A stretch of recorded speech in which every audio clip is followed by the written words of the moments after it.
अस्सलाम वालेकुम नाजरीन, वेलकम टू पाक हेल्थ टिप्स। उम्मीद करता हूँ कि आप सब खैरियत से होंगे।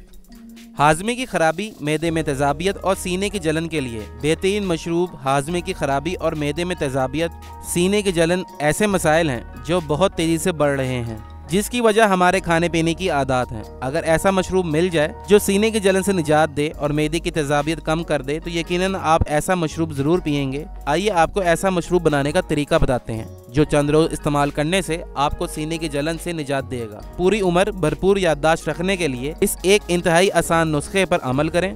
1 कप खीरा, आधा कप अनानास, थोड़ी सी अजवाइन, आधा लीमू और कुछ नारियल पानी लें। तमाम सख्त अशिया को 1 कप में डाल दें, फिर इसमें नारियल पानी शामिल करके अच्छी तरह पीस लें। मज़ेदार मशरूब तैयार है। इस मशरूब को सिर्फ 4 रोज इस्तेमाल करने के बाद ही आपकी तेजाबियत खत्म हो जाएगी और आपका इस बीमारी से हमेशा के लिए जान छूट जाएगी। हाजमे की खराबी और मैदे में अबियत, सीने की जलन ऐसे मसाइल हैं जो बहुत तेज़ी से बढ़ रहे हैं, जिसकी वजह हमारे खाने पीने की आदत है।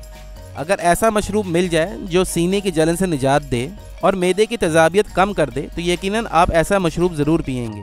हाजमे की खराबी और मैदे में तेजाबियत, सीने की जलन ऐसे मसाइल हैं जो बहुत तेज़ी से बढ़ रहे हैं। पूरी उम्र भरपूर याददाश्त रखने के लिए इस इंतहाई आसान नुस्खे पर अमल करें। इंशाल्लाह आपकी इस बीमारी से हमेशा के लिए जान छूट जाएगी। नाजरीन, अगर आप इसी तरह हमारी वीडियो से मुस्तफ़ीद होना चाहते हैं तो हमारे चैनल को सब्सक्राइब करें और बेल आइकन पर क्लिक करें ताकि हमारी नई से नई मालूमाती वीडियोज़ आपको मिलती रहें। शुक्रिया।